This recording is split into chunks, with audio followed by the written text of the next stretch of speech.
আসসালামু আলাইকুম। এটিএন বাংলা সংবাদে সবাইকে স্বাগত জানাচ্ছি আমি উষামা অন্তু। শুরুতেই ইউপে সংবাদ শিরোনাম। গাড়ির সিলিন্ডার বিস্ফোরণেই চকবাজারে আগুন, বলছে শিল্প মন্ত্রণালয়ের তদন্ত কমিটি। 5টি ভবনকে ঝুঁকিপূর্ণ ঘোষণা করলেন বুয়েটের বিশেষজ্ঞরা।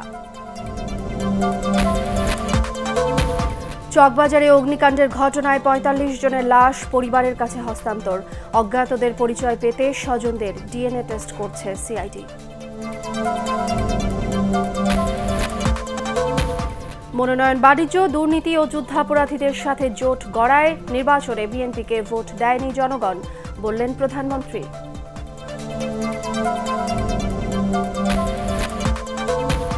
এবং ভোট ডাকাতির জন্য জনগণের আদালতে আওয়ামী লীগকে জবাবদিহিতা করতে হবে, জাতীয় ঐক্যফ্রন্টের গণশুনানিতে ডক্টর কামাল।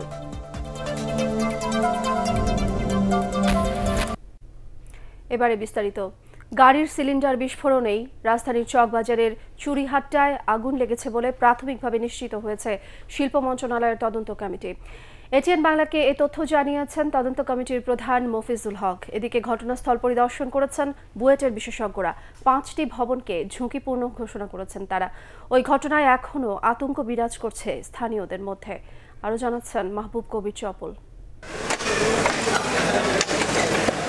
চুরিহাট্টা মোড়ের মান্নান স্টোর আগুনে সবকিছু শেষ হয়ে গেছে। দগ্ধ হয়েছেন দোকানের 2 কর্মচারী। স্বপ্ন পুড়ে গেছে লিপি বেগমের। অনেক ধার উধার করে এখানে দোকানটা বসাইছে। ওই অগ্নিকাণ্ডের সময় পাশের বাসা থেকে যারা বেঁচে গেছেন তাদের কাছে স্বপ্নের মতো মনে হচ্ছে। কিভাবে 4 তলা থেকে নিচে নেমে গেলেন তাই বলছিলেন আয়ুব খান দম্পতি। দেখলাম যে আমার বারান্দার দিক দিয়ে আপনার এই আগুনের লেলিহান শিখাটা আসতেছে। ঠিক ডিসিশন নিতে পারছি না আমি এই মুহূর্তে কি করব, মানে সিঁড়িতে নামতে গিয়ে আটকা পড়ে যাব নাকি বাসায় থাকবো। তখন আমি চিন্তা করলাম যে এটা খুব ভয়াবহ অবস্থা। আমি রুমে তালা মেরে আমি চুরিহাট্টা মসজিদের সামনে 5 রাস্তার মোড়ে আগুনে পুড়ে যাওয়া বাহনগুলো সরিয়ে নেওয়া হচ্ছে। যে ভবনগুলো ক্ষতিগ্রস্ত হয়েছে তা পরিদর্শন করেছেন সিটি কর্পোরেশনের 11 সদস্যের তদন্ত কমিটি। ওয়াহেদ ম্যানশনের ভেতরে তারা যা দেখেন তা চমকে ওঠার মতো। থাকার ঘরগুলোতে রাখা হয়েছিল বডি স্প্রের বোতল, ছোট ছোট গ্যাস সিলিন্ডার, যেগুলোর কারণে আগুন এত ভয়াবহ হয়েছে। ভবনগুলোর বিষয়ে মতামত দিয়েছে তদন্ত কমিটি। হয়তো এখনই 4টা বিল্ডিং ওপেন করে দেওয়া যায় ওয়াহিদ ভবন ছাড়া, কিন্তু সেগুলো একটু পর্যবেক্ষণ করে আসলে মানে তারপরে আমাদের ওপেন করলে সুবিধা হবে, কারণ আবার একটা ঘটনা ঘটুক কেউ চাবে। পুরান ঢাকার কেমিক্যাল গোডাউন সরিয়ে নিতে অনেকবার সুপারিশ করা হলেও তা বাস্তবায়ন করা হয়নি বলে জানিয়েছে পরিবেশ বাঁচাও আন্দোলন পবা। প্রথমত হলো যে যারা এখানে ভাড়া দিছে বা ভাড়া নিছে তারা দায়ী, সেকেন্ডারি তদারকি সংস্থাগুলো সঠিকভাবে তদারকি করে নাই। চুরিহাট্টায় আগুনের কারণ ও ক্ষয়ক্ষতির পরিমাণ নির্ধারণে 12 সদস্যের তদন্ত কমিটি গঠন করেছে শিল্প মন্ত্রণালয়। তারা কাজও শুরু করেছেন। 3টা উদ্দেশ্যের জন্য কমিটি গঠন করা হয়েছে। 1 নম্বর হলো দুর্ঘটনা ঘটিত হওয়ার মূল কারণ এবং ক্ষয়ক্ষতির পরিমাণ নির্ণয় এবং ভবিষ্যতের জন্য সুপারিশ আর কি। এটা কোনো কেমিক্যাল এক্সপ্লোসিভের জন্য দুর্ঘটনাটা ঘটে না বলে আমার কাছে প্রতীয়মান হয়েছে আর কি। কয়েকদিনের মধ্যে আবারও কোলাহলপূর্ণ হয়ে উঠবে চুরিহাট্টা মোড়। মৃত্যুকে সঙ্গী করে নিত্যদিনের কাজ শেষ করতে হবে এখানকার বাসিন্দাদের, কারণ তাদের বেশিরভাগেরই অন্য জায়গায় যাওয়ার সুযোগ নেই। এমন চরম বাস্তবতায় পুরান ঢাকার নিরাপত্তা নিয়ে নতুন করে ভাবতে কর্তৃপক্ষের প্রতি আহ্বান এখানকার বাসিন্দাদের। মাহবুব কবির চপল, এটিএন বাংলা, চুরিহাট্টা, চকবাজার, ঢাকা। দর্শক, রাজধানীর চকবাজারে আছেন আমাদের সহকর্মী হাবিবুর রহমান অভি। আমরা এখন সরাসরি কথা বলছি তার সাথে। অভি, ওখানকার বর্তমান পরিস্থিতি আমাদের জানান।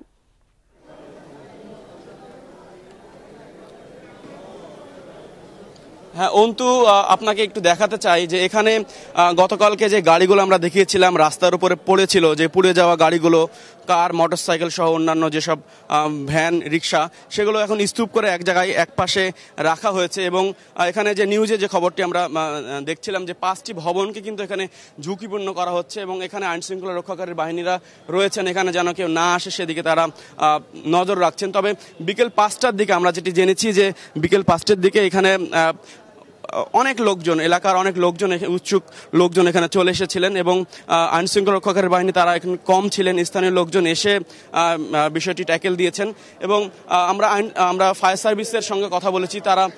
তারা জানিয়েছেন যে তাদের তদন্ত টিম এখানে কাজ করছেন এবং এখানে যেসব ভবনের নিচে কেমিক্যাল গুদামগুলো রয়েছে, অনেক ভবনের নিচে কেমিক্যাল গুদামগুলো রয়েছে, সেগুলো লক করে রাখা হয়েছে এবং সেগুলো সেখান থেকে সরিয়ে ফেলা হবে বলে তারা আমাদেরকে জানিয়েছেন।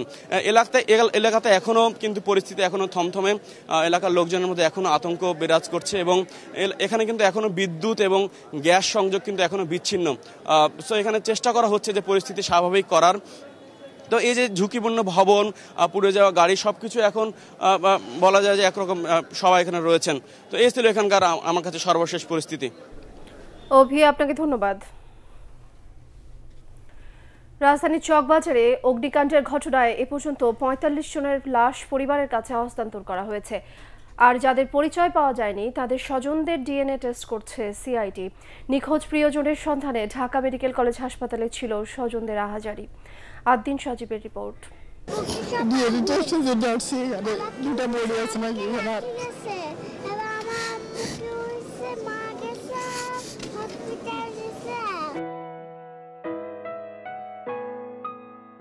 মা হারিয়েছে শানিন। বুধবার রাতে ওষুধ আনতে সেই যে বেরিয়েছেন মা শিলা, আর ফেরেনি। তাই একে একে এই ছোট্ট শিশুটি খুঁজে ফিরছে মাকে। স্বজনের আর্তনাদে বুঝেও ফেলেছে মা চলে গেছেন বহু দূরে। ওরা মাকে পাইতেছে না এখন পর্যন্ত। এখন এর আন্টিরা আছে, সবাই আছে, এখন পর্যন্ত বুঝতে পারতেছে না। কাঁদতেছে কালকে রাত্রে দেখে যে আম্মু কোথায়। ঢাকা মেডিকেলের মর্গের এই শুনশান জায়গাটি এখনো ভারী হয়ে আছে স্বজনের আহাজারিতে। নিখোঁজ প্রিয় মানুষটিকে খুঁজতে খুঁজতে কেউ ক্লান্ত প্রায়, তবু যেন মনটা মানছে না। অপেক্ষার প্রহর বাড়ছে হারিয়ে যাওয়া খুব চেনা মানুষটিকে পাওয়ার আশায়। তবে মরদেহ শনাক্তকরণে যেন কোনো অসুবিধে না হয় সেদিকে বেশি সচেতন সংশ্লিষ্টরা। মৃত ব্যক্তির যারা মারা গিয়েছেন তাদের নমুনা সংগ্রহ করেছেন, দাবিদারের নমুনা সংগ্রহ করছে এখানে। আর যারা প্রাণে বেঁচে হাসপাতালে কাতরাচ্ছেন তাদের সেবা দিতে সর্বোচ্চ চেষ্টা করছেন চিকিৎসকরা। একজনও আশঙ্কা মুক্ত না। আমরা সবাইকে আইসিইউতে ট্রান্সফারের চিন্তা করছি। অলরেডি আমরা 5 জনকে আইসিইউতে নিয়ে গেছি, আর বাকি 4 জন আছে। যতদিন পর্যন্ত তাদের চিকিৎসা না হবে ততদিন পর্যন্ত মাননীয় প্রধানমন্ত্রীর পক্ষ থেকে আমাদের সকলে মিলে যা যা প্রয়োজন সবটুকু ইনশাআল্লাহ করার জন্য আমরা দৃঢ় প্রতিজ্ঞ। আহতদের জন্য সবার দোয়া চেয়েছেন স্বজনেরা। আদ্দিন সজীব, এটিএন বাংলা, ঢাকা। দর্শক, ঢাকা মেডিকেল কলেজ হাসপাতালে আছেন আমাদের সহকর্মী কামরুজ্জামান রাজীব। আমরা এখন সরাসরি চলে যাচ্ছি তার কাছে। রাজীব, সর্বশেষ কতজনের লাশ হস্তান্তর করা হয়েছে বলে আপনার কাছে খবর আছে?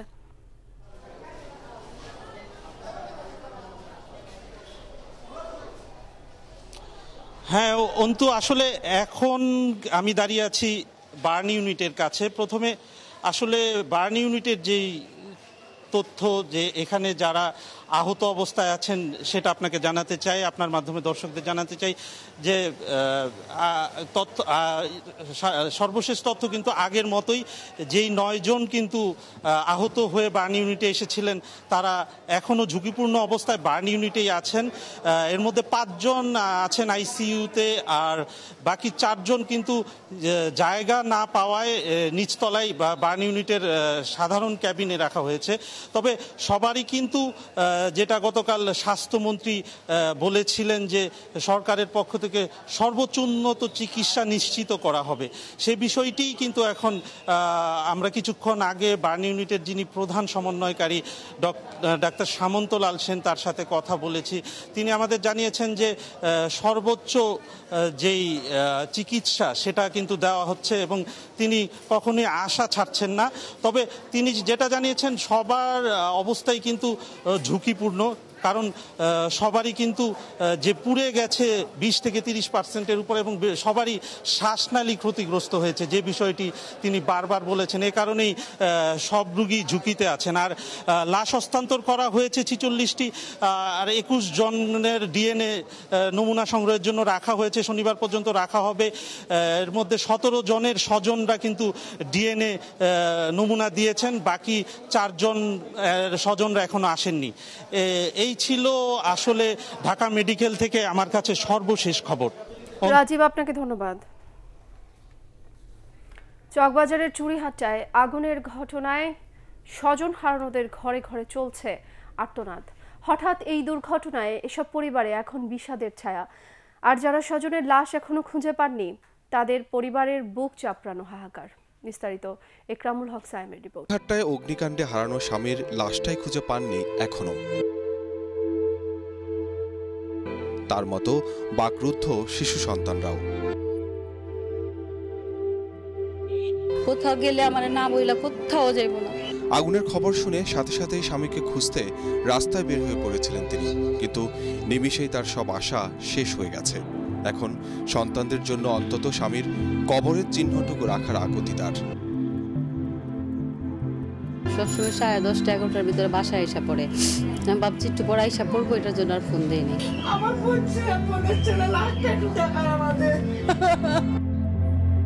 চুরিহাট্টার স্থায়ী বাসিন্দা ছিলেন নিহত জয়নাল আবেদিন বাবুল। তার পরিবারও এখন শোকের মাতম। মঙ্গলবার রাতে নাতনির জন্য জামা কিনতে বের হয়েছিলেন 60 বছর বয়সী বাবুল, কিন্তু নাতনির শখ অপূর্ণ রেখেই চলে যেতে হয়েছে না ফেরার দেশে। অ্যাম্বুলেন্সের ভিতরেই কফিন রাখা আছে, খালি ওদের নিয়ে দাঁড়া করে অ্যাম্বুলেন্সের গাড়ির সামনে ওইটাই দেখাই, আর তো আমি কিছু দেখিনি। ওনার হাতের ঘড়ি ছিল একটা, গায়ের আংশিক মানে জামা ছিল আর কি, শার্ট ওটা থেকে, আর কোমর একটা বেল্ট ছিল, মানে বেল্টের বকলেসটা দেখে আর কি চিনতে পেরেছেন তাকে। চুরিহাট্টা মোড়ে উদ্ধার কার্যক্রম বন্ধ হয়ে গেলেও এখনো অনেকেই ছাইয়ের স্তূপে খুঁজে ফিরছেন স্বজনের স্মৃতি। যারা মারা গেছেন তাদের বেশিরভাগই অস্থায়ী বাসিন্দা ও পথচারী। নিহতদের মধ্যে নোয়াখালীর সোনাইমুড়ির নাটেশ্বর ইউনিয়নেরই কেবল 34 জন বাসিন্দা ছিলেন, যারা চকবাজারে ব্যবসা করেছেন 80-র দশক থেকে। চকবাজারের এই চুরিহাট্টা মোড়ে হয়তো আবারও ব্যবসা বাণিজ্য কাজ স্বাভাবিকভাবে শুরু হবে, তবে অগ্নিকাণ্ডের ঘটনা স্বজন হারানোদের মনে যে ক্ষত তৈরি করেছে তা কি আর কোনোদিন স্বাভাবিক হবে? একই সাথে চুরিহাট্টা কিংবা নিমতলির ঘটনাগুলো আমাদের মধ্যে যে সতর্কতার বার্তা তৈরি করেছে তাই বা আমরা কতদিন ধারণ করে চলব? ইকরামুল হক সায়েম, এটিএন বাংলা, ঢাকা। পুরান ঢাকা থেকে দ্রুত সব ধরনের রাসায়নিক গুদাম সরিয়ে ফেলতে প্রধানমন্ত্রী শেখ হাসিনা নির্দেশ দিয়েছেন বলে জানিয়েছেন আওয়ামী লীগ সাধারণ সম্পাদক ওবায়দুল কাদের। এজন্য ঢাকা দক্ষিণ সিটি কর্পোরেশনকে দ্রুত ব্যবস্থা নেওয়ার তাগিদ দেন তিনি। ঢাকা মেডিকেল কলেজ হাসপাতালের বার্ন ইউনিটে চকবাজারের অগ্নিদগ্ধদের দেখতে গিয়ে সড়ক পরিবহন ও সেতুমন্ত্রী এসব কথা বলেন। আপেল মাহমুদের রিপোর্ট। রাজধানীর চকবাজারে অগ্নিদগ্ধ হয়ে ঢাকা মেডিকেল কলেজ হাসপাতালের বার্ন ইউনিটে চিকিৎসা নেওয়া রোগীদের দেখতে আসেন আওয়ামী লীগ সাধারণ সম্পাদক ও সেতুমন্ত্রী ওবায়দুল কাদের। পুরান ঢাকার ঘনবসতি আর রাসায়নিক গুদাম মনিটরিংয়ের অভাবে ভয়াবহ দুর্ঘটনায় হতাহতের সংখ্যা বেড়েছে বলে জানান তিনি। দুর্ঘটনা রোধে ক্ষতিকর রাসায়নিক গুদাম সরিয়ে ফেলতে সরকারের নির্দেশের কথা জানান ওবায়দুল কাদের। যত দ্রুত সম্ভব কেমিক্যালের গোডাউনগুলো সরিয়ে নেওয়ার জন্য এই ব্যাপারে পদক্ষেপ নিতে মাননীয় প্রধানমন্ত্রী নির্দেশ দিয়েছেন। আমি আশা করি সিটি মেয়র এ ব্যাপারে প্রয়োজনীয় পদক্ষেপ নেবেন কাল বিলম্ব না করে। এ সময় অগ্নিদগ্ধে নিহতদের পরিবারের মধ্যে আর্থিক সহায়তার চেক বিতরণ করেন আওয়ামী লীগের এ নেতা। এদিকে শিল্পকলা একাডেমিতে অভিনয় শিল্পী সংঘের বার্ষিক সাধারণ সভায় তথ্যমন্ত্রী হাসান মাহমুদ অগ্নিকাণ্ড নিয়ে বিএনপিকে রাজনীতি করা থেকে বিরত থেকে হতাহতদের পাশে দাঁড়ানোর আহ্বান জানান। আহতদের পাশে দাঁড়ান, সেখানে যে দুর্ঘটনা হয়েছে সেখানে গিয়ে সরেজমিনে গিয়ে, আপনারা এখনো যাননি, না গিয়ে বক্তৃতা বিবৃতি দিচ্ছেন। জাতির শোকের সময় জাতীয় নির্বাচনের অনিয়মের অভিযোগে গণশুনানি কর্মসূচি বাতিল করতে ঐক্যফ্রন্টের প্রতি আহ্বানও জানান তথ্যমন্ত্রী। Apple Mahmud, ATN Bangla, Dhaka. মনোনয়ন বাণিজ্য, দুর্নীতি ও যুদ্ধাপরাধীদের সাথে জোট করার কারণেই নির্বাচনে জনগণ বিএনপিকে ভোট দেয়নি বলে মন্তব্য করেছেন প্রধানমন্ত্রী শেখ হাসিনা। বিকেলে রাজধানীর কৃষিবিদ ইনস্টিটিউশনে আওয়ামী লীগ আয়োজিত আন্তর্জাতিক মাতৃভাষা দিবসের আলোচনা সভায় তিনি এ মন্তব্য করেন। প্রধানমন্ত্রী অভিযোগ করেন, ৭৫ পরবর্তী সময়ে ক্ষমতা গ্রহণকারীরা বাঙালি জাতিসত্তায় বিশ্বাস করতেন না বলেই ভঙ্গুর হয়ে পড়েছিল দেশের সার্বিক অগ্রযাত্রা, যা পুনরুদ্ধার হয় আওয়ামী লীগের হাত ধরে। বিস্তারিত জানাচ্ছেন নিয়াজ জামান সজীব। ভাষা শহীদদের প্রতি শ্রদ্ধা জানিয়ে শুরু হয় আওয়ামী লীগের মাতৃভাষা দিবসের আলোচনা সভা। চকবাজারের অগ্নিকাণ্ডে নিহতদের আত্মার মাগফিরাত এবং আহতদের দ্রুত আরোগ্য কামনা করে বক্তব্য শুরু করেন প্রধানমন্ত্রী। যারা মৃত্যুবরণ করেছে তাদের আত্মার মাগফিরাত কামনা করি, আত্মার শান্তি চাই। সেই সাথে সাথে যারা এখনও অগ্নিদগ্ধ তাদের দ্রুত আরোগ্য কামনা করি। শোক সন্তপ্ত পরিবারের প্রতি আমার সহমর্মিতা জানাই। শেখ হাসিনা বলেন, নানা ষড়যন্ত্র সত্ত্বেও সংগ্রামের মধ্য দিয়ে মাতৃভাষায় কথা বলার অধিকার ফিরে পায় বাঙালি জাতি। প্রধানমন্ত্রী অভিযোগ করেন, ভাষার মতোই একটি মহল এখন উন্নয়নের বিরুদ্ধে ষড়যন্ত্রে পেতেছে। ক্ষমতার লোভে এরা মানুষের ভাগ্য নিয়ে ছিনিমিনি খেলছে। যখন এমার্জেন্সি হয়, যখন কোনো অসাংবিধানিক সরকার ক্ষমতা আসে, তখন এই গোষ্ঠীটা খুব তৃপ্তির সাথে থাকে, তখন আবার তাদের মূল্য বেড়ে যায়। মানে জনগণের মূল্যে তাদের কাছে কিছু না, নিজের ক্ষমতা যেতে পারলে বা ক্ষমতার একটু বাতাস পেলে সেই বাতাসটুকুর আশায় তারা বাংলাদেশের মানুষের ভাগ্য নিয়ে সবসময় ছিনিমিনি খেলার ব্যস্ত থাকে। এ সময় তিনি বলেন, যারা মনোনয়ন বাণিজ্য ও দুর্নীতি করে তাদের ভোট দেওয়ার যৌক্তিকতা খুঁজে পায়নি জনগণ। তারা নির্বাচন কিভাবে করেছে? একটা সিট, 300 সিট তারা নমিনেশন দিয়েছে, প্রায় কত 900-র কাছাকাছি লোক প্রথমে নমিনেশন দেয়। একটা সিটের পিছনে 2-3জন করে নমিনেশন, যে যখন যা পেয়েছে তাকেই নমিনেশন। আবার এই নমিনেশন তারা তো অকশনে দিয়েছিল। বিএনপি জামাত জোট তাদের নমিনেশন অকশনে দেয়, যে যত টাকা দিচ্ছে সে নমিনেশন পাচ্ছে, যে টাকা দিতে পারছে না তার নমিনেশন ক্যান্সেল হয়ে যাচ্ছে। যারা সিট অকশনে দেয়, এবং অনেকগুলি সিট আমরা জানি যে যাদেরকে দিলে জিতত তারা নমিনেশন পায়নি, কেউ কেউ তাই সবাইকে নিজেও বলে গেছে। আওয়ামী লীগের নেতৃত্বে শুরু হওয়া আলোর পথে যাত্রা কেউ দমিয়ে রাখতে পারবে না বলেও দৃঢ় প্রত্যয় ব্যক্ত করেন প্রধানমন্ত্রী শেখ হাসিনা। নিয়াজ জামান সজীব, এটিএন বাংলা, ঢাকা। 30 ডিসেম্বর নির্বাচনের নামে দেশবাসীর সাথে প্রহসন করা হয়েছে বলে অভিযোগ করেছেন জাতীয় ঐক্যফ্রন্টের শীর্ষ নেতা ডক্টর কামাল হোসেন। এ সময় তিনি আরও বলেন, এর জন্য জনগণের আদালতে আওয়ামী লীগকে জবাবদিহিতা করতে হবে।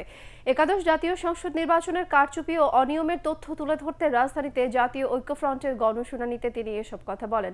এ সময় বিএনপি মহাসচিব মির্জা ফখরুল ইসলাম আলমগীর বলেন, দেশের সুশাসন ও জবাবদিহিতা না থাকায় একের পর এক দুর্ঘটনা ঘটছে।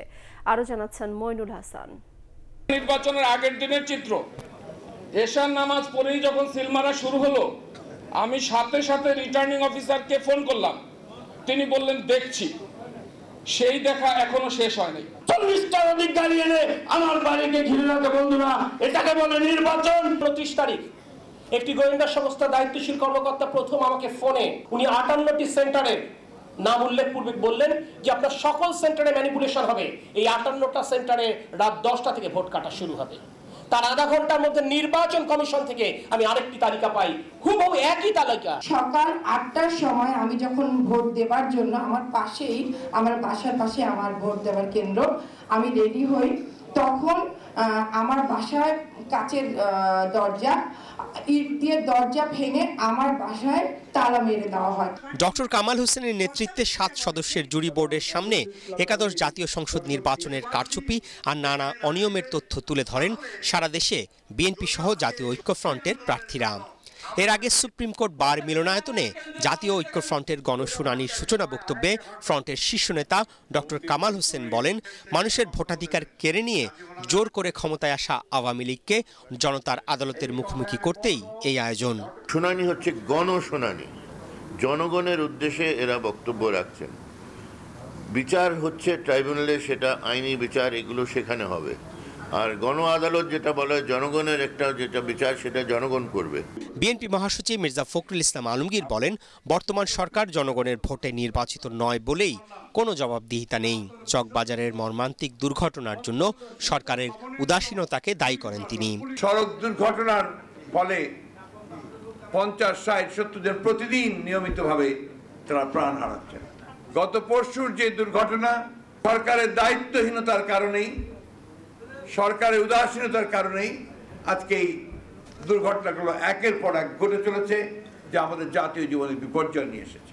আয়োজকরা জানান, গণশুনানির তথ্য উপাত্ত বিবেচনা করে 7 সদস্যের জুরি বোর্ড তাদের মতামত ও সুপারিশ তুলে ধরবে।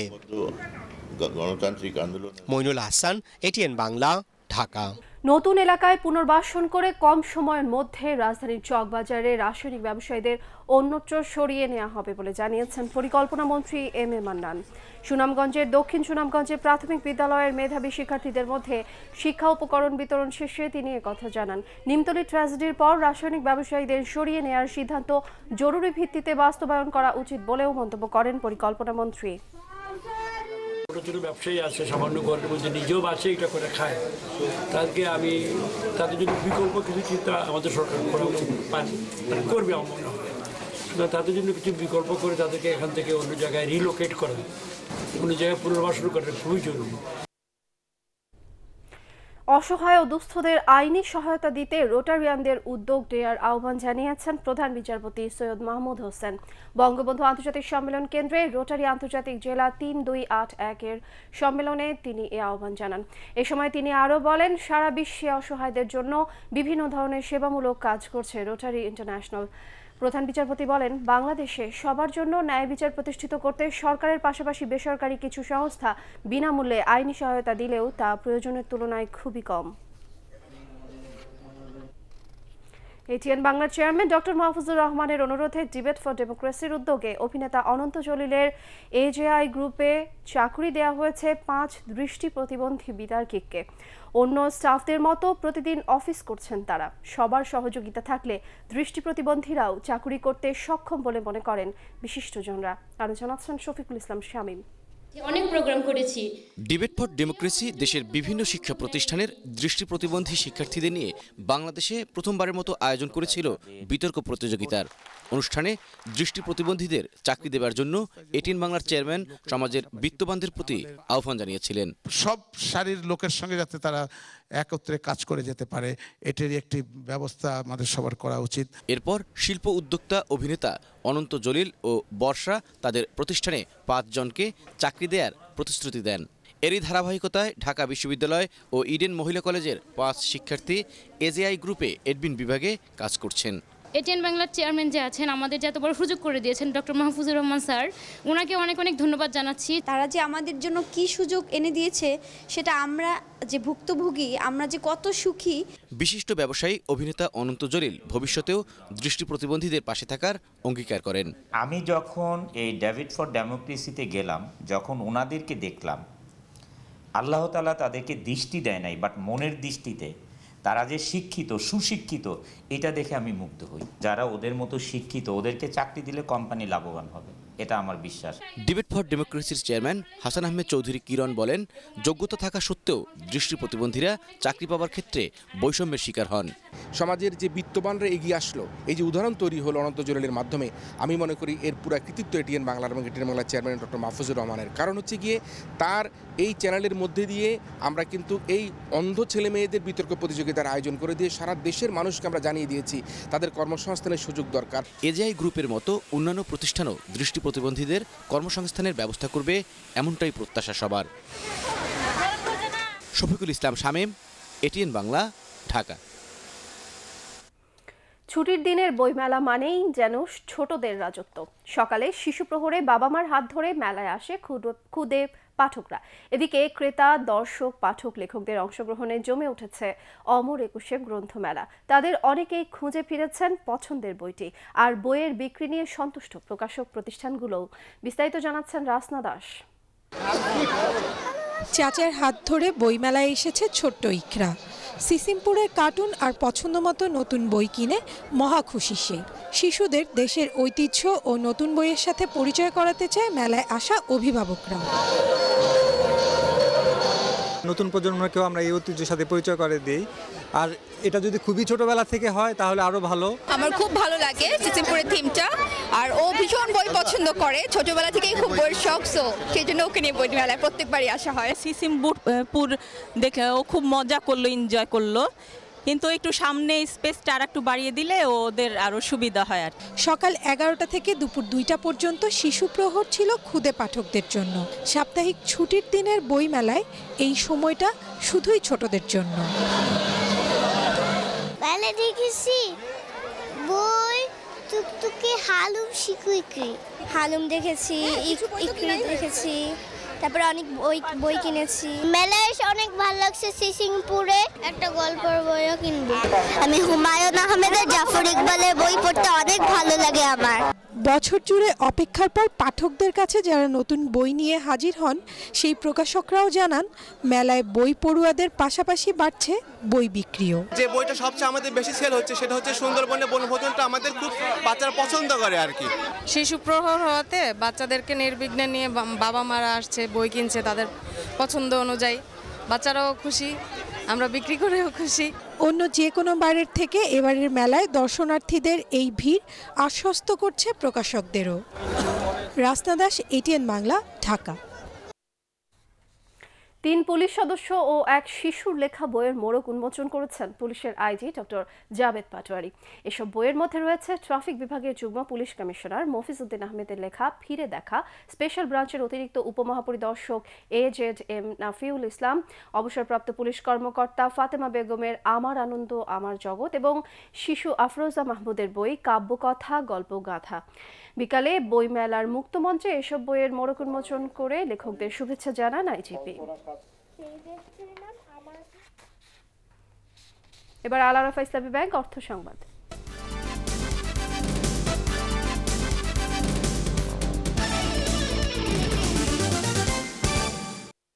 শিক্ষা ও স্বাস্থ্য সহ সামাজিক খাতে সরকারি ব্যয় বাড়ায় দেশটির দারিদ্র্য ও আয় বৈষম্য কাঙ্ক্ষিত মাত্রায় কমছে বলে জানিয়েছেন ভুটানের কেন্দ্রীয় ব্যাংকের গভর্নর দাশো পেঞ্জোরি।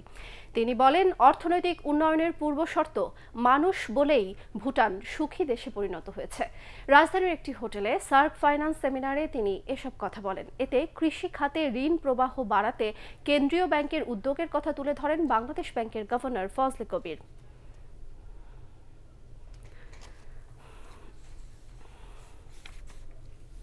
এবার আন্তর্জাতিক সংবাদ।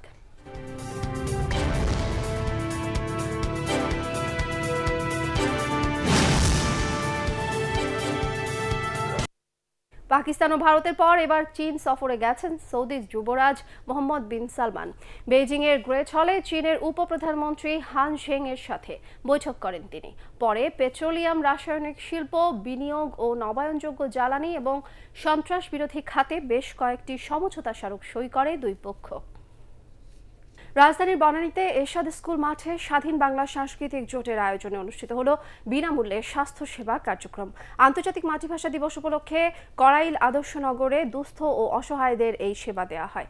আওয়ামী লীগের উপদেষ্টা পরিষদের সদস্য সুনীল বোস, স্বাধীন বাংলা সাংস্কৃতিক জোটের সভাপতি হাবিব খান, সাধারণ সম্পাদক MM শাহিন এতে উপস্থিত ছিলেন। এই উদ্যোগের মিডিয়া পার্টনার এটিএন বাংলা। এবার প্যাটেক্স খেলার খবর।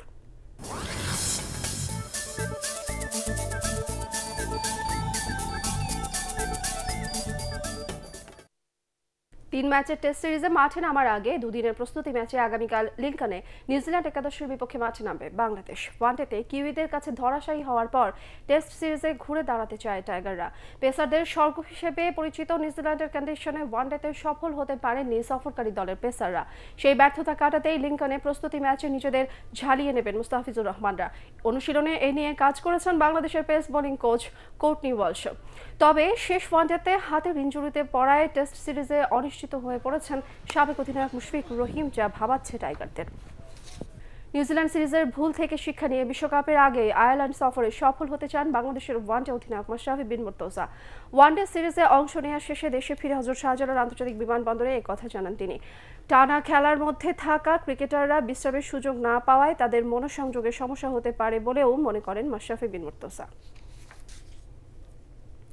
আনসারকে 4-3 পয়েন্টে হারিয়ে ষষ্ঠ জাতীয় বেসবল প্রতিযোগিতায় চ্যাম্পিয়ন হয়েছে বাংলাদেশ পুলিশ। পল্টন ময়দানে ফাইনালে শুরু থেকেই এগিয়ে ছিল পুলিশ। 9 ইনিংসের খেলায় প্রথম 3 ইনিংসে তারা লিড নেয় 2-1-এ। শেষ পর্যন্ত 4-3 পয়েন্টে জিতে তৃতীয়বারের মতো শিরোপা জয় করে পুলিশ। ওয়ালটনের নির্বাহী পরিচালক ইকবাল বিন আনোয়ার, এটিএন বাংলার উপদেষ্টা প্রশাসন মীর মোতাহার হাসান পুরস্কার বিতরণী অনুষ্ঠানে উপস্থিত ছিলেন।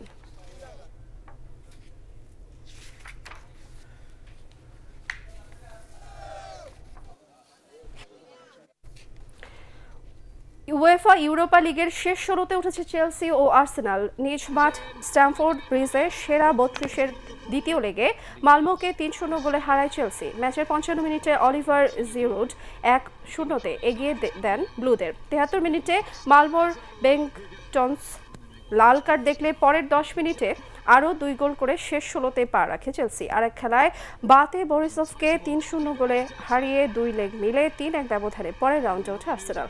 4 মিনিটে ভল্কফের আত্মঘাতী গোলের পর বিরতির আগে পরে আরও 2 গোলে প্রথম লেগের হারকে পাল্টে দেয় গানাররা। শেষ করার আগে ইউপের সংবাদ শিরোনাম জানিয়ে দেবো আরও একবার। গাড়ির সিলিন্ডার বিস্ফোরণেই চকবাজারে আগুন, বলছে শিল্প মন্ত্রণালয়ের তদন্ত কমিটি। 5টি ভবনকে ঝুঁকিপূর্ণ ঘোষণা করলেন বুয়েটের বিশেষজ্ঞরা।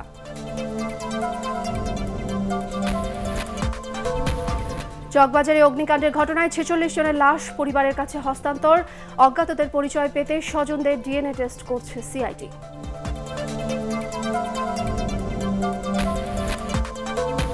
পুরান ঢাকা থেকে দ্রুত সব ধরনের রাসায়নিক গুদাম সরিয়ে ফেলার নির্দেশ দিয়েছেন প্রধানমন্ত্রী, জানালেন ওবায়দুল কাদের।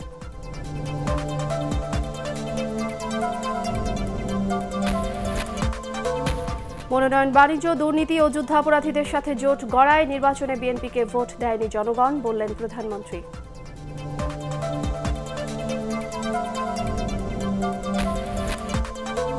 এবং ভোট ডাকাতির জন্য জনগণের আদালতে আওয়ামী লীগকে জবাবদিহিতা করতে হবে, জাতীয় ঐক্যফ্রন্টের গণশুনানিতে ডক্টর কামাল।